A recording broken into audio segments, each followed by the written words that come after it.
Genesis Kapitulo 22. At nangyari pagkatapos ng mga bagay na ito, na sinubok ng Diyos si Abraham, at sa kanya'y sinabi, Abraham, at sinabi niya, narito ako.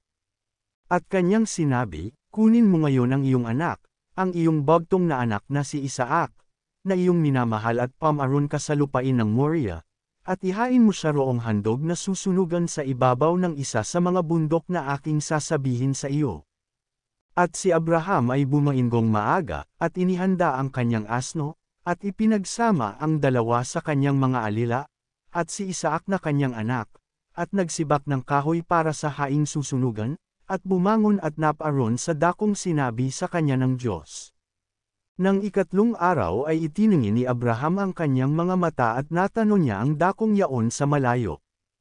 At sinabi ni Abraham sa kanyang mga alila, maghintay kayo rito 10 ng asno, at ako at ang bata ay paroroon doon, at kami ay sasamba, at pagbabalikan namin kayo.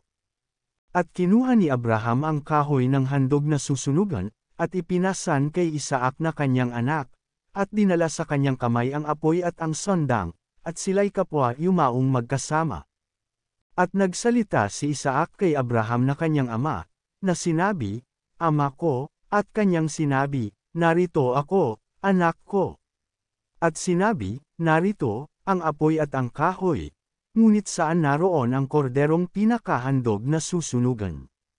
At sinabi ni Abraham, Diyos ang maghahanda ng korderong pinakahandog na susunugan, anak ko, ano pat sila'y kapwa yumaong magkasama. At sila'y dumating sa dakong sa kanya'y sinabi ng Diyos, at nagtayo si Abraham doon ng isang dambana, at inayos ang kahoy, at tinalian si Isaac na kanyang anak at inilagay sa ibabaw ng dambana, sa ibabaw ng kahoy. At iniunat ni Abraham ang kanyang kamay at hinawakan ang sandang upang patayin ang kanyang anak. At tinawag siya ng anghel ng Panginoon mula sa langit, at sinabi, Abraham, Abraham, at kanyang sinabi, narito ako. At sa kanya'y sinabi, huwag mong buhatin ang iyong kamay sa bata, o gawan man siya ng anuman, sapagkat talastas ko ngayon, na ikaw ay natatakot sa Diyos, sa paraang hindi mo itinanggi sa akin ang iyong anak, ang iyong bagtong na anak. At itinanggi ni Abraham ang kanyang mga mata, at nagmalas, at narito, ang isang tupang lalaki. Sa dakong likuran niya nahuli sa dawag sa kanyang mga sungay, at pamaroon si Abraham, at kinuha ang tupa, at siyang inihandog na susunugan na inihalili sa kanyang anak.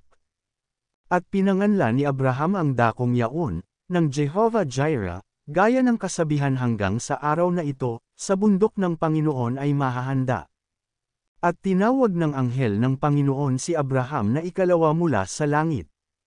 At sinabi, sa aking sarili ay sumumpa ako, anang Panginoon, sapagkat ginawa mo ito, at hindi mo itinanggi sa akin ang iyong anak, ang iyong bagtong na anak. Na sa pagpapala ay pagpapalain kita, at sa pagpaparami ay pararamihin ko ang iyong binhi, na gaya ng mga bituin sa langit, at gaya ng mga buhangin sa baybayin ng dagat, at kakamtan ng iyong binhi ang pintuang bayan ng kanyang mga kaaway. At pagpapalain sa iyong binhi ang lahat ng bansa sa lupa, sapagkat sinunod mo ang aking tinig. Sa gayo'y nagbalik si Abraham sa kanyang mga alila, at nagsitindig at sama-samang nagsiparon sa Beersheba, at tumahan si Abraham sa Beersheba. At nangyari, pagkatapos ng mga bagay na ito, na ibinalita kay Abraham na sinasabi, narito, si Milka rin naman ay nagkaroon ng mga anak kay Nahor na iyong kapatid. Si Haz ang kanyang panganay, at si Buz na kanyang kapatid, at si Kemuel na ama ni Aram. Si Chesed din naman, at si Hazo, at si Pildas, at si Jidlaph, at si Bethuel. At naging anak ni Bethuel si Rebekah, ang 8 ito ay naging anak ni Milka kay Nahor na kapatid ni Abraham.